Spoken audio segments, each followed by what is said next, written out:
السلام علیکم ورحمۃ اللہ وبرکاتہ۔ اور ان تین آدمیوں پر بھی جو پیچھے چھوڑے گئے، یہاں تک کہ جب تنگ ہو گئی ان پر زمین، باوجود اس کے کہ وہ کشادہ ہے، اور تنگ ہو گئی ان پر ان کی جانیں، اور انہیں یقین ہو گیا کہ کوئی پناہ کی جگہ نہیں اللہ سے مگر اسی کی طرف، پھر مہربان ہو گیا وہ ان پر تاکہ وہ پلٹ آئیں۔ بے شک اللہ ہی ہے جو بہت توبہ قبول کرنے والا، نہایت رحم والا ہے۔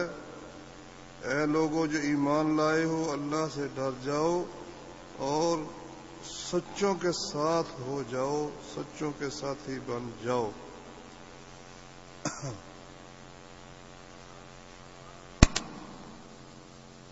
آواز سیٹ کرو جی مولوی صاحب۔ اچھا،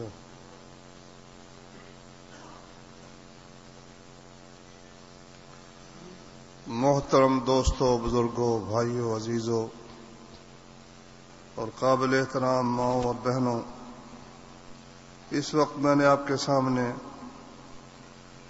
11ویں پارے میں سے سورہ توبہ کی چند آیات کی تلاوت کی ہے۔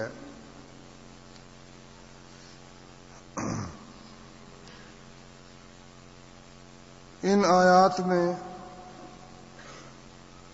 جنگ تبوک کے موقع پر پیچھے رہ جانے والے 3 آدمیوں کا واقعہ اللہ نے اختصار کے ساتھ ذکر فرمایا ہے، اور ان کے سچ کہنے کی تعریف کی ہے، اور ساتھ فرمایا ہے کہ تم ایمان والو اللہ سے ڈر جاؤ اور سچوں کے ساتھی بن جاؤ، سچوں کا ساتھ دو۔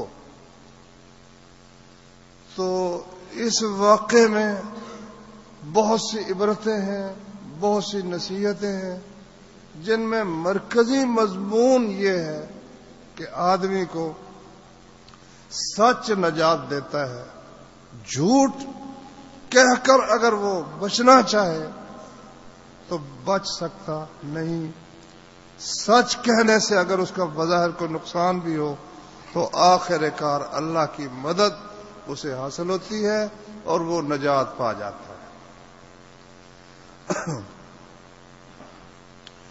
تو یہ 3 آدمی تھے، کعب بن مالک اور مرارہ بن ربیع اور ہلال بن امیہ رضی اللہ عنہم اجمعین۔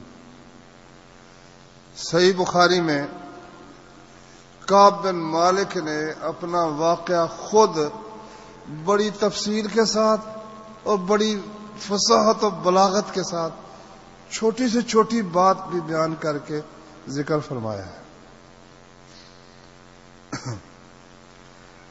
تو یہ واقعہ ہے نبی کریم صلی اللہ علیہ وسلم کی وفات سے کوئی 1 سال پہلے کا تقریباً واقعہ ہے، جب اللہ وحدہ لا شریک نے آپ کو پورے جزیرہ عرب کی حکومت عطا فرما دی، تو شام کے علاقے میں گھبراہٹ طاری ہوگی عیسائیوں پر کہ اب تو ہماری باری ہے۔ انہوں نے تقریباً ہرقل نے 1 لاکھ کا لشکر تیار کیا اور مدینے پر حملہ آور ہونے کا اس نے ارادہ کیا۔ نبی کریم صلی اللہ علیہ وآلہ وسلم کے استخبارات جو تھے، یعنی جو جاسوسی کے ذرائع بہت مضبوط ہوتے تھے، ہر علاقے کی خبر نبی کریم صلی اللہ علیہ وسلم کو پہنچتی رہتی تھی۔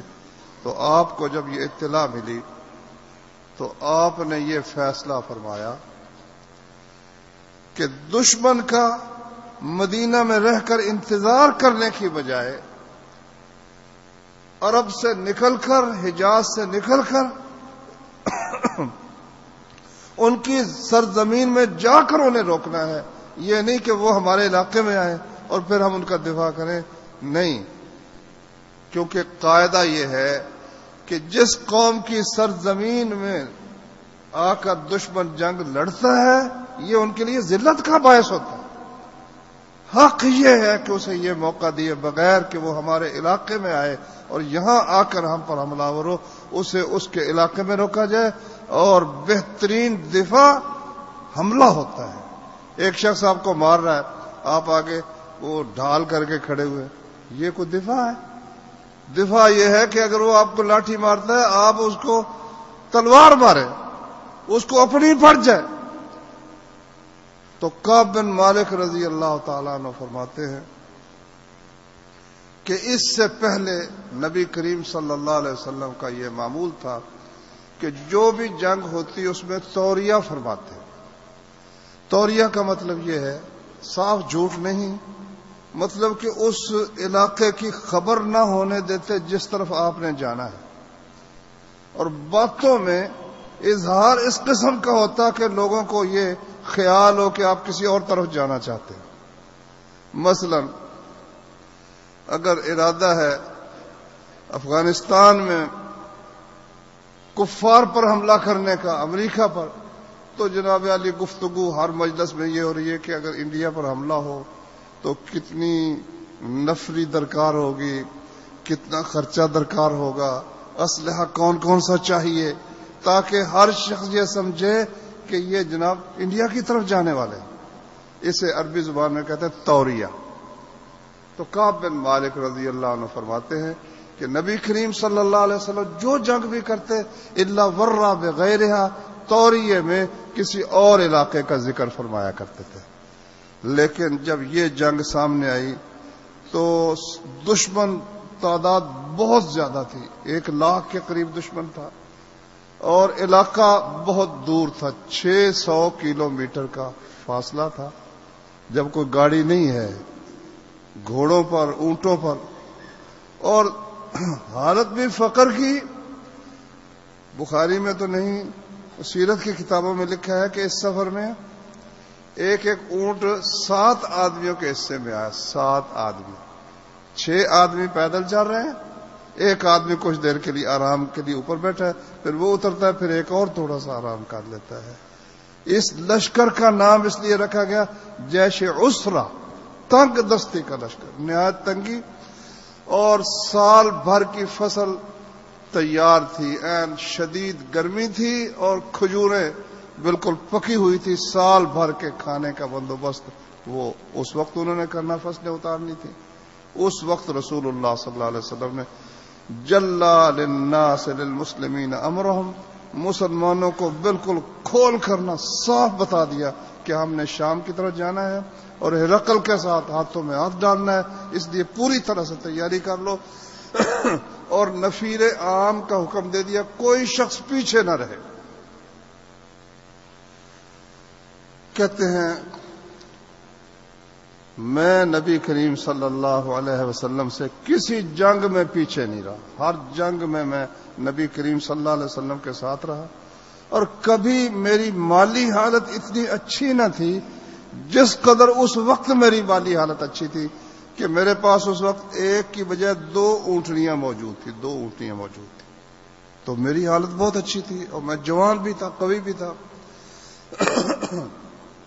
ہر جنگ میں آپ کے ساتھ رہا۔ ہاں، بدر میں شریک نہیں ہو سکا، لیکن مجھے اس کا کوئی خاص افسوس نہیں، کیونکہ بدر کی لڑائی اچانک ہو گئی کہ یہ کعب بن مالک کا ہی بیان ہے۔ وہ کہتے ہیں کہ نبی کریم صلی اللہ علیہ وسلم کو اطلاع ملی تھی کہ قریش کا ایک قافلہ وہ واپس آ رہا ہے اور سامان تجارت اس کے پاس بہت ہے، تو اس لیے فرمایا جو تیار ہے وہ نکلے۔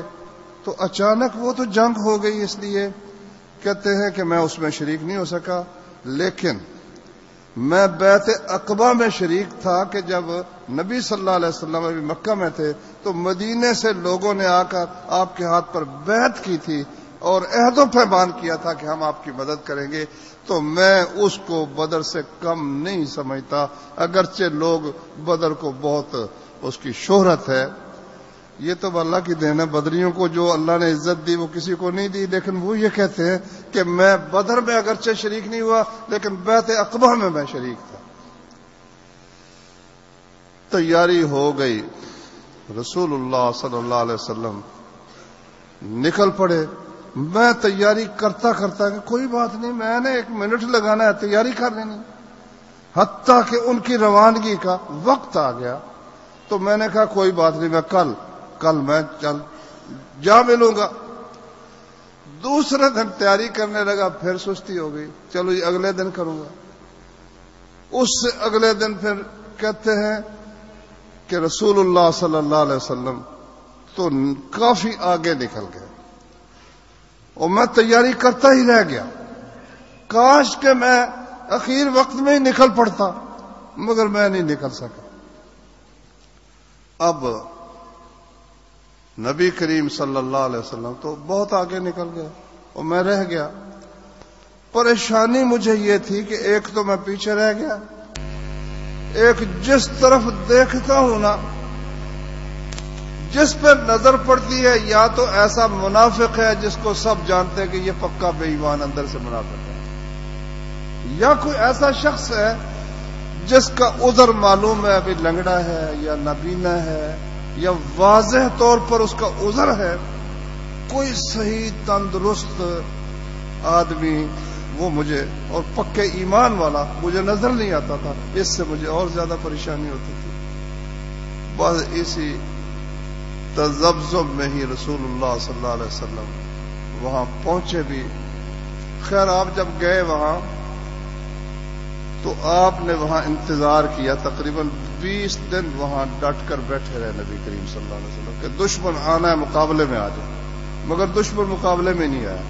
تو سارے علاقے پر دھاک بٹھا کر جتنے قبیلے تھے سب نے آ کر اپنی وفاداری کا، اپنی امداد کا یقین دلایا، عہد و پیمان کیے، سارے علاقے کو اپنی تحویل میں لے کر نبی کریم صلی اللہ علیہ وسلم واپس تشریف لے۔ اب جب نبی کریم صلی اللہ علیہ وسلم واپس پلٹے، جب مدینے کے قریب آئے نا تو کہتے ہیں پھر مجھے نا پریشانی نے گھیر لیا کہ اب میں نبی صلی اللہ علیہ وسلم کو کیا کہوں گا، کیا میں کیا عذر کیا پیش کروں گا۔ کہتے ہیں دل نے بڑے بڑے مجھے بہانے سجھائے، بڑے بڑے عذر سکھائے، تم یہ کہہ دینا، یہ کہہ دینا، یہ کہہ دینا، مگر میں نے کہا، سوچا کہ نبی سے بات ہے، نبی سے بات ہے صلی اللہ علیہ وسلم، تو اس وقت اگر میں جھوٹ بولوں گا اللہ تعالیٰ ان کو بتا دے گا، اور اگر میں سچ کہوں گا ناراض ہی ہوں گے نا تو اللہ تعالیٰ راضی کر دے گا۔ کہتے ہیں نبی صلی اللہ علیہ وسلم کا معمول یہ تھا کہ جب کسی جنگ سے یا سفر سے واپس تشریف لاتے تو مسجد میں سب سے پہلے جاتے، مسجد میں جا کر 2 رکعتیں ادا کرتے، وہیں پر بیٹھ جاتے، لوگ آپ کی ملاقات کے لیے وہاں آتے، ان سے ملاقات کرنے کے بعد پھر اپنے گھر تشریف لے جاتے۔ نبی کریم صلی اللہ علیہ وسلم تشریف لائے تو جو منافقین تھے پیچھے جو رہ گئے تھے وہ سب آ کر انہوں نے اپنا عذر، کسی نے کہا یا رسول اللہ میری بیوی بیمار تھی، گھر اکیلا تھا، طبیعت ٹھیک نہیں تھی، وہ سارے عذر جو میں اور آپ کرتے رہتے ہیں، اور نیا عذر انہوں نے کیا ڈھونڈنا ہے بھائیوں؟ نہ ہماری جوانی جہاد میں گزری، نہ ہمارا ادھیڑ اس طرف نکلا، بڑھاپے میں تو اب ہم جہاد کر ہی نہیں نہ سکتے، حالانکہ ہمارے نبی صلی اللہ علیہ وسلم نے جتنی جنگیں لڑی وہ 53 سال کے بعد 55 سال کی عمر سے جنگ شروع ہوئے نبی کریم صلی اللہ علیہ وسلم۔ تو انہوں نے جو آتا کہتا جی میرا یہ عذر ہے، فرماتے اچھا اللہ تعالیٰ تمہیں بخشے، اللہ تمہیں معاف فرمائے۔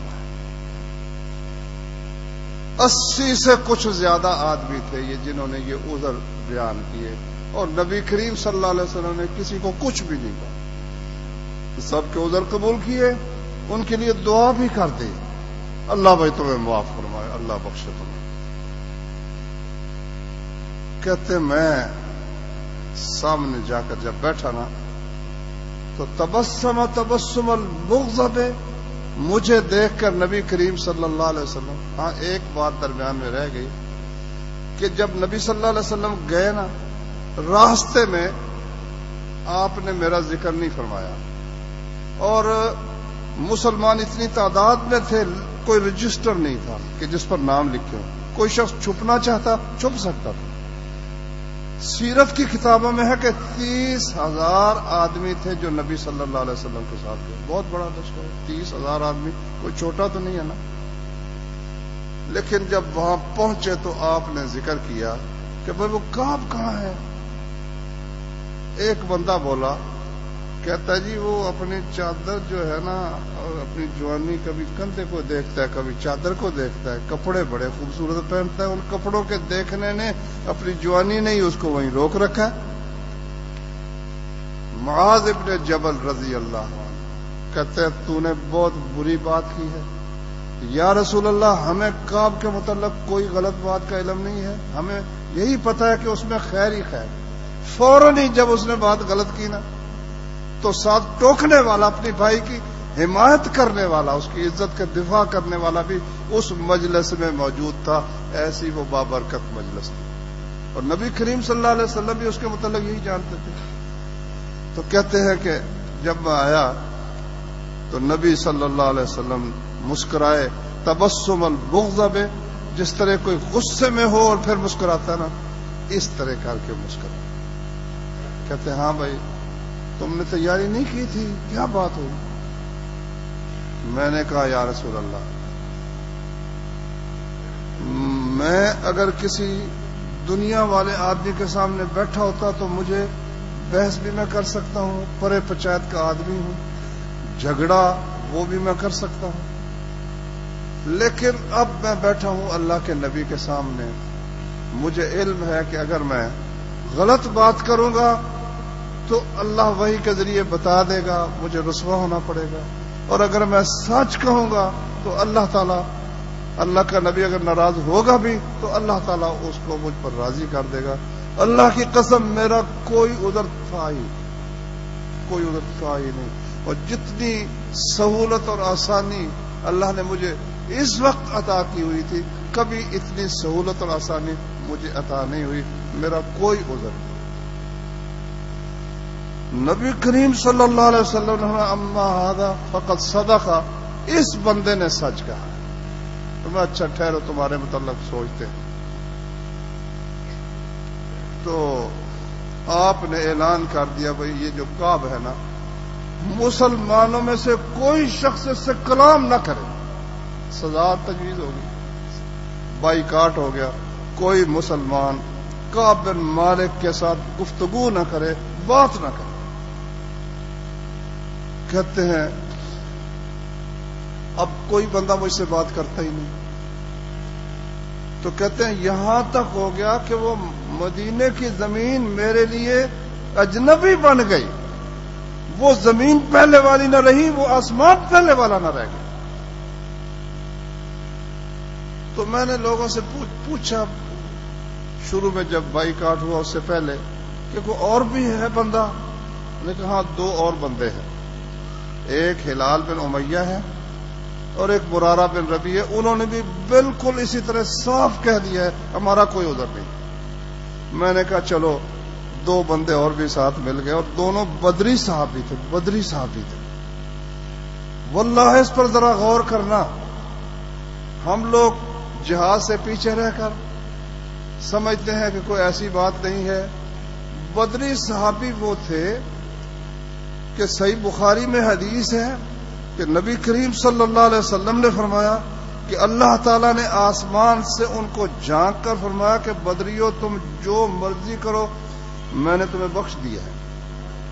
بخشے ہوئے لوگ جب جنگ تبوک سے پیچھے رہ گئے نا, نبی نے فرمایا ان سے بات نہیں کرنی, بدریوں سے بھی بات نہیں کرنی. کہتے ہیں زمین ہمارے لیے بدل گئی. تو میں جوان تھا, وہ دونوں ذرا عمر رسیدہ تھے. وہ تو گھر میں بیٹھے بس روتے ہی رہتے تھے.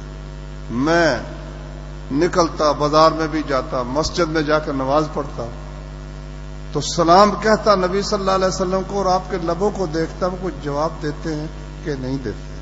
محبت کی باتیں بھائی. اور میں نماز پڑھتا تو نبی صلی اللہ علیہ وسلم میری طرف دیکھتے, اور جب میں آپ کی طرف دیکھتا تو پھر نظر ہٹا لیتے. سبحان اللہ. تو کہتے ہیں اسی طرح 40 دن گزر گئے. تو 40 دن کے بعد پھر ایک بندہ آیا. اس نے کہا اللہ کے نبی نے فرمایا ہے کہ اپنی بیویوں سے الگ رہو. میں نے کہا جی طلاق دے دیں. کہا نہیں طلاق نہیں, بس ان کے قریب نہیں جانا. میں نے کہا جی وہ تو ہم نے پہلے ہی نہیں جاتے. وہ دونوں کی بیویاں جو تھی ان بزرگوں کی, انہوں نے اجازت لے لی کہ وہ تو ہم خدمت کر سکتی ہیں, بڑی عمر کے ہیں, پر میں قریب نہ جائیں ویسے خدمت کرو. انہوں نے کہا جی وہ تو روتے رہتے ہیں قریب, انہوں نے کیا جانا. مجھے بھی لوگوں نے کہا تم بھی اجازت لے لو. میں نے کہا میں جوان ہوں, پتہ نہیں مجھے اجازت ملتی ہے کہ نہیں. میں نے جرت نہیں کی. ایک دن میں کھڑا تھا, ایک بندہ لوگوں سے پوچھتا پھرتا ہے کعب بن مالک کہاں ہے. لوگوں نے اشارے سے بتایا کہ فلاں یہ بندہ کعب بن مالک ہے. وہ میرے پاس آیا, اس نے مجھے ایک خط دیا جو غسان کے بادشاہ کی طرف سے تھا. اس پہ لکھا تھا کہ ہمیں علم ہوا ہے ان صاحبک قد جفاک, کہ تمہارے ساتھی نے تم پر جفا کی ہے, زیادتی کی ہے. اور تو کوئی معمولی آدمی تو نہیں ہے نا, اور نہ تو ایسا بندہ ہے جسے ضائع کیا جائے. تو تم ہمارے پاس آؤ, ہم تمہاری ہر طرح سے خیر خواہی کریں گے, غمخواری اور ہمدردی کریں گے. میں نے کہا لو یہ آزمائش اس سے بھی بڑی آ گئی. میں نے اس قاصد کے سامنے ہی اس رکے کو تنور میں پھینک دیا, آگ میں پھینک دیا, اور پھر اللہ کی رحمت کی امید میں پھرنے لگا. کہتے ہیں جب ہماری یہ حالت ہوئی نا جو قرآن میں اللہ نے بیان فرمائی, حتی اذا ضاقت علیہم الارض بما رحبت, یہاں تک کہ زمین کشادہ ہونے کے باوجود ان تینوں پر تنگ ہو گئی. وضاقت علیہم انفسہم, ان کی جانیں ان کے لیے تنگ ہو گئی. وظنوا اللہ ملجأ من اللہ الا الیہ, اور انہیں یقین ہو گیا کہ اب اللہ تعالیٰ سے پناہ مل سکتی ہے تو اسی کی جناب میں مل سکتی ہے, کہیں اور کوئی پناہ دینے والا ہمیں نہیں ہے. ثم تاب علیہم, تو اللہ تبارک و تعالیٰ بھی ان پر پھر مہربان ہو گیا. فجر کے وقت رسول اللہ صلی اللہ علیہ وسلم نے یہ جو آیات تھی نا یہ پڑھ کر سنائی اور ان کی توبہ قبول ہونے کا اعلان فرمایا. کہتے میں اپنے مکان پر ہی بیٹھا تھا, مسجد میں کوئی نہیں گیا. مسجد اپنے جو ہمارا گھر تھا مکان کی چھت پر میں بیٹھا تھا. تو جب یہ آیتیں اتری, نبی کریم صلی اللہ علیہ وسلم نے ہماری توبہ قبول ہونے کا اعلان کیا, تو فوراً ہی نا کچھ بندے, ان ہمارے دو بھائی تھے, ان کو خوشخبری دینے کے لیے دوڑے. ایک بندہ گھوڑے پر سوار ہو کر نا, معلوم ہوتا گھر ان کا ذرا کچھ دور تھا مسجد سے, گھوڑے پر سوار ہو کر مجھے خوشخبری دینے کے لیے دوڑا. کیا محبت تھی ان لوگوں کی آپس میں کہ سب چاہتے تھے کہ اس بندے کی توبہ قبول ہو اور اس سے بائیکاٹ جو ہے ختم ہو. 50ویں جو رات ختم ہوئی تو اس کی فجر کا یہ واقعہ کہ ادھر وہ گھوڑے پر سوار ہو کر اطلاع دینے کے لیے ایک بندہ پہاڑی پر چڑھ گیا. قریب پہاڑی پر چڑھ کر اس نے بلند آواز سے اعلان کیا, کہتا ابشر یا کعب, خوش ہو جا, تیری توبہ اللہ نے قبول کی ہے. کہتے گھوڑے سے پہلے آواز پہنچ گئی, گھوڑا بھی رستے گلیوں میں ہے اور آواز پہلے پہنچ گئی. کہتے میرے لباس ایک ہی جوڑا تھا میرے اس وقت, میں نے کسی سے جوڑا مانگ کر پہنا, اپنے کپڑے اتار کر اس کو انعام کے تحفے کے طور پر دے دیے کہ تو نے مجھے اتنی بڑی خوشخبری دی. خیر میں پھر رسول اللہ صلی اللہ علیہ وسلم کے پاس آیا. آپ مسجد میں بیٹھے تھے تو لوگوں نے مجھے مبارکباد دی. کہتے ہیں مہاجرین میں سے صرف ایک بندہ اٹھا, طلحہ اٹھا, مجھے مصافحہ کیا, مجھے مبارکباد دی.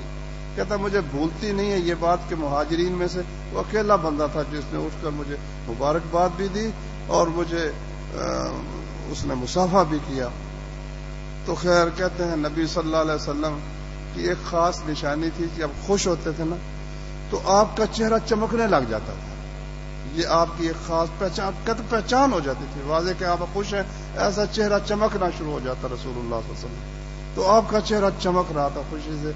آپ نے فرمایا کہ کعب جب سے تیری ماں نے تجھے جنم دیا ہے نا، آج جو دن ہے تیرے پر تجھ پر سب سے بہتر دن آیا ہے، تو اس دن پر خوش ہو جاتے جو اللہ کی طرف سے خوشخبری۔ میں نے کہا یا رسول اللہ،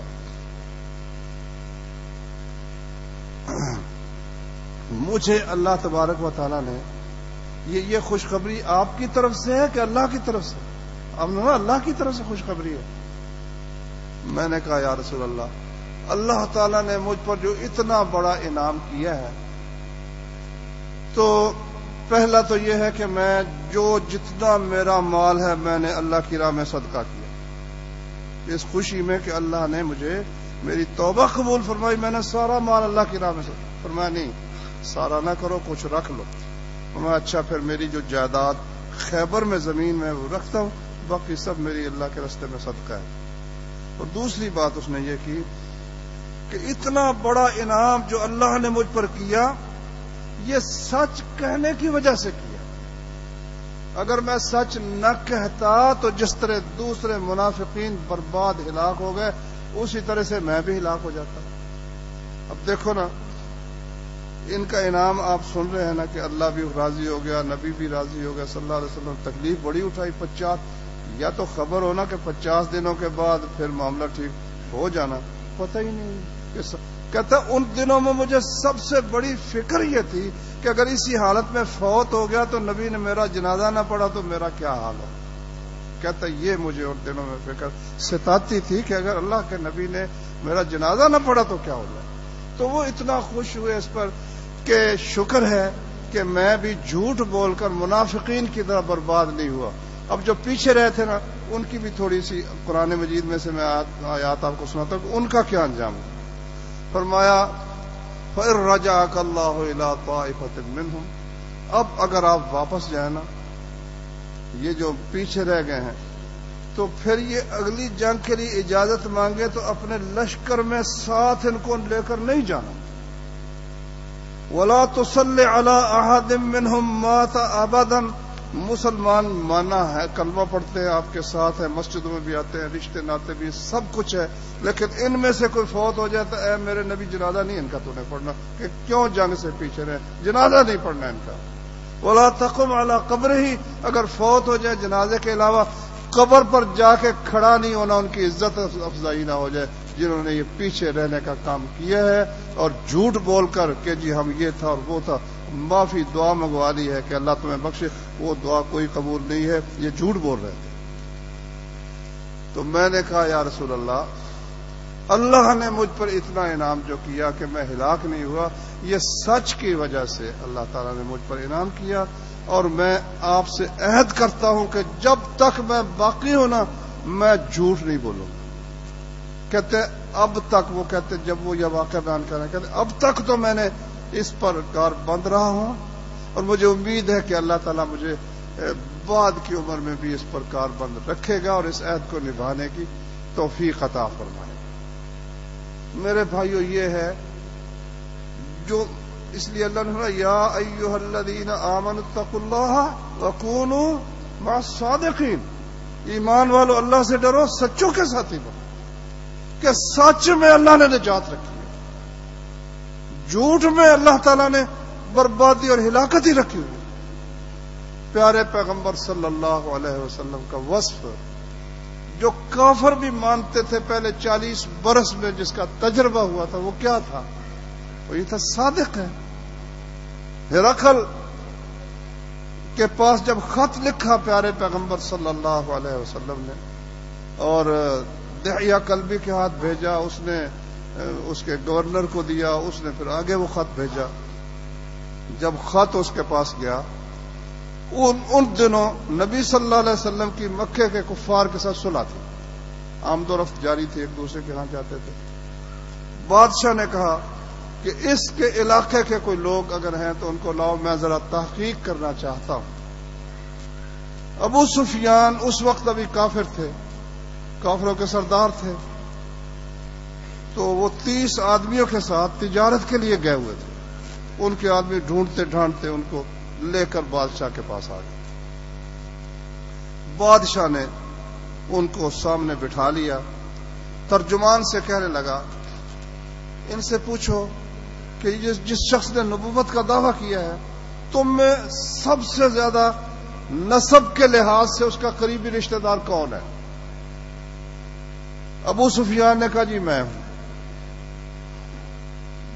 کیونکہ بالکل وہ جا کر نا عبد مناف میں مل جاتے تھے، محمد صلی اللہ علیہ وسلم بن عبداللہ بن عبد المطلب بن ہاشم بن عبد مناف، ابو سفیان بن حرب بن امیہ بن عبد شمس بن عبد مناف، عبد مناف کی اولاد میں بالکل برابر کی پیڑھی میں تھے دونوں، نبی کریم صلی اللہ علیہ وسلم بھی اور ابو سفیان۔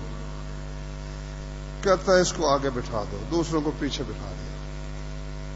ترجمان سے کہنے لگا ان سے کہو میں اس آدمی سے کچھ سوال کروں گا، اگر یہ کوئی غلط بات کرے تو ٹوک دینا۔ حدیث کی شرح میں لکھا ہے کہ اس نے یہ اس لیے کہا کہ بادشاہوں کی مجلس میں کسی کو یہ کہنا کہ تو غلط کہہ رہا ہے اس کو بے ادبی تصور کیا جاتا ہے، اس کو درست نہیں سمجھا جاتا، اس لیے اس نے خود پہلے یہ جو تھی نا ایک رسم اس کو ختم کر کے کہا کہ جب غلط بات کرے تو ٹوک دے۔ کہتے مجھے یقین تھا کہ دشمنی میں یہ لوگ مجھ سے کم نہیں ہیں، محمد کی دشمنی میں صلی اللہ علیہ وسلم، اور میں جھوٹ بولوں گا تو کوئی بھی نہیں بولے گا، لیکن کنت عمران سیدن، میں قوم کا سردار تھا، اتکرم عن الکذب، مجھے پتا تھا یہاں تو نہیں کہیں گے مگر مکے میں جا کر کہیں گے ابو سفیان نے جھوٹ بولا، اور میں اپنے آپ کو اس سے کہیں اونچا سمجھتا تھا کہ میرے متعلق کہا جائے کہ ابو سفیان نے جھوٹ بولا۔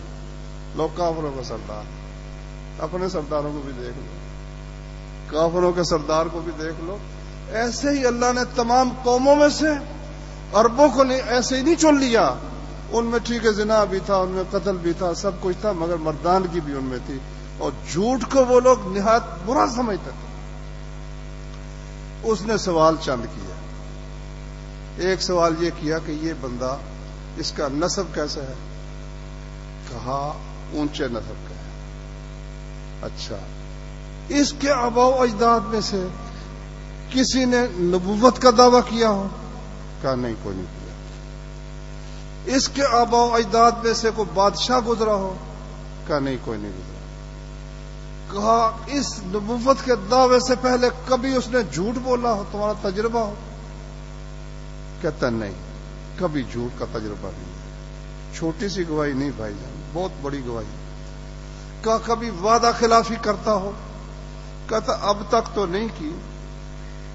کہتے ہیں کہ مجھے یہاں تھوڑا سا موقع ملا، تھوڑا سا۔ کہتا اب تک تو نہیں کی، اب ہمارا وعدہ ہوا اس سے صلح کا، پتہ نہیں پوری کرتا ہے کہ نہیں کرتا۔ مجھے علم تھا کہ نہیں توڑیں گے، لیکن میں نے یہ ایک بات تھوڑی سی جو گنجائش ملی تو یہاں گھسے۔ کہتا تمہاری کبھی جنگ بھی ہوئی ہے؟ کہتا ہاں۔ پھر کیا نتیجہ نکلا؟ کہا نتیجہ کبھی وہ غالب کبھی ہم غالب۔ اچھا، اس کے پیچھے جو لوگ لگے ہیں ماڑے ماڑے ہیں کہ بڑے چودھری سردار ہیں؟ کہا ماڑے غریب ہیں۔ ساری بات کر کے ہو سکتا ہے ایک آدھ سوال مجھ سے رہ گیا ہو۔ اس نے ترجمان سے کہا اس سے کہو میں نے تم سے پوچھا کہ اس کا نسب کیسا ہے، تم نے بتایا کہ اونچے نسب والا ہے، اسی طرح انبیاء اونچے نسب میں سے بھیجے جاتے ہیں تاکہ کسی کو ان کی پیروی میں عار نہ ہو۔ اچھا، میں نے پوچھا اس کے آباء و اجداد میں کوئی نبی گزرا ہو؟ تم نے کہا نہیں۔ میں نے کہا اگر ہوتا میں سمجھتا شاید یہ اس کی نقل اتار رہا ہے۔ بادشاہ پوچھا، میں نے سوچا کہ شاید حکومت حاصل کرنے کے لیے یہ نبوت کا ڈھونگ رچا رہا۔ تم نے کہا وہ بھی نہیں۔ اور میں نے پوچھا سچ کہتا ہے کہ تم نے کہا کبھی جھوٹ بولا نہیں۔ لم یکن لیدع الکذب علی الناس ویکذب علی اللہ، یہ کیسے ہو سکتا ہے کہ لوگوں پر تو جھوٹ بولتا نہیں، اللہ پر جھوٹ بولنا شروع کر دے؟ یہ کیسے ہو سکتا؟ اور تم نے کہا عہد تو پیغمبر عہد نہیں توڑا کرتے، اور تم نے بتایا کہ غریب لوگ اس کے پیچھے چلتے ہیں، پیغمبروں کا ساتھ یہ ماڑے غریب لوگ ہی دیتے ہیں، سرداروں کی سرداری ان پیغمبروں کا ساتھ دینے کی اجازت نہیں دیا کرتی۔ اور جنگ کے متعلق تم نے بتایا ایسا ہی ہوتا ہے، ان کی آزمائش ہوتی ہے، کبھی وہ غالب کبھی مغلوب، آخر نتیجہ ان کے حق میں نکلتا ہے۔ اگر سچ ہے جو تم کہہ رہے ہو تو وہ سچا نبی ہے اور میں جہاں بیٹھا ہوں اس جگہ کا مالک ہوگا، اور میری خواہش ہے کہ کاش میں اس کے پاس جا کر اس کے قدم دھوتا، اس کے قدم دھوتا۔ یہ اس کافر نے یہ باتیں کی۔ تو میرے بھائیو، اللہ کے رسول صلی اللہ علیہ وسلم کا یہ وصف ہے، صدق جو وصف ہے یہ اللہ کے رسول کا وصف ہے۔ صحیح بخاری میں حدیث ہے، نبی کریم صلی اللہ علیہ وسلم علیکم بالصدق، سچ کو لازم پکڑو، فإن الصدق يهدي إلى البر، سچ انسان کو نیکی کی طرف لے جاتا ہے، وإن البر يهدي إلى الجنة، اور نیکی انسان کو جنت کی طرف لے جاتی ہے۔ اور ایاکم والکذب، جھوٹ سے بچ جاؤ، کیونکہ جھوٹ انسان کو الی الفجور، وہ فجور اور نافرمانی کی طرف لے جاتا ہے، وإن الفجور يهدي إلى النار، اور نافرمانی اللہ کے انسان کو جہنم کی طرف لے جاتی ہے۔ تو یہ ہے بھائیو، یہ زبان چھوٹی سی زبان، اتنی اس میں اللہ نے قوت رکھی ہے، اتنی قوت رکھی ہے۔ کلمہ پڑھا نا، نہیں پڑھا اس کا خون بھی مسلمانوں کے لیے حلال، اس کا مال بھی حلال۔ کلمہ پڑھ لیا، پڑھنے کے ساتھ ہی اس کی جان بھی حرام ہو گئی، اس کا مال بھی حرام ہو گیا۔ ایک عورت ہے کو اس کے پاس جاتا ہے، چھیڑتا ہے، اس کو جوتے پڑتے ہیں، اور نکاح جب وہ کہتا ہے قبل تو میں نے قبول کیا، اب وہ ایک معزز رشتہ قائم ہو گیا، معزز رشتہ قائم ہو گیا۔ صبح جب ہوتی ہے نا، نبی صلی اللہ علیہ وسلم نے فرمایا جسم کے سارے اعضاء زبان کی منتیں کرتے ہیں کہ بھائی سیدھی رہنا، ہم تیرے ساتھ ہمارا سارا کام ہے، تو سیدھی رہے ہم بھی سیدھے رہیں گے، تو الٹی ہوگی تو ہمیں بھی چھتر پڑیں گے۔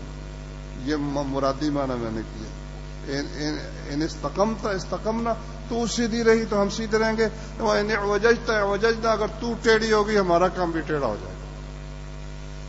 کبھی سوچ لینا انشاءاللہ العزیز، اللہ تعالیٰ سے بندہ اپنا معاملہ کر لے کہ یا اللہ میں جھوٹ نہیں بولوں گا، لو دیکھو کس طرح سارے معاملہ سیدھے ہوتے ہیں انشاءاللہ العزیز۔ اب اس میں اتنی گنجائش تو ہے کہ ذو معنی بات بندہ کر کے اپنا جھوٹ میں کبھی پھنس ہی جاتا نا بندہ، ایسا لفظ نہ کہے جو جھوٹ ہے۔ مثلا مثال دیتا ہوں، ایک آیا کہتا ہے آپ کے پاس چینج ہے، اب کہتے ہیں نہیں، دل میں رکھتے ہیں کہ نہیں، گلے میں نہیں، حالانکہ یا مثال کے طور جیب میں نہیں، یہ غلط ہے۔ آپ یہ کہہ سکتے ہیں، وہ کہتا ہے چینج ہے، آپ کہتے ہیں اگلی دکان سے پتہ کر لیں، اس میں کوئی جھوٹ ہے؟ اگلی دکان سے پتہ، اس میں کوئی جھوٹ نہیں ہے۔ تو اگر انسان کوشش کرے، لا یزال الرجل یصدق ویتحری الصدق حتی یکتب عند اللہ صدیقا، بندہ سچ کہتا رہتا ہے، اس کی کوشش کرتا رہتا ہے کہ میں جھوٹ سے بچوں، اللہ کے ہاں اس کا نام صدیق لکھ دیا جاتا ہے، بہت سچا آدمی۔ اور فرمایا آدمی جھوٹ بولتا ہے، جھوٹ کی کوشش ہر موقع پر گپ مارنے کی کوشش کرتا ہے، اللہ کے دفتر میں اس کا نام کذاب لکھ دیا جاتا ہے۔ تو بھائیو کوشش کریں ہم سب مل کر کہ اللہ کی جناب میں، اس کے دفتروں میں ہمارا نام سچوں کے ساتھ ہو۔ یا ایھا الذین آمنوا اتقوا اللہ وکونوا مع الصادقین، ایمان والو اللہ سے ڈر جاؤ، سچوں کے ساتھ ہی بنو۔ اللہ تعالیٰ سمجھنے کی، عمل کرنے کی توفیق عطا فرمائے۔ وآخر دعوانا ان الحمد للہ رب العالمین۔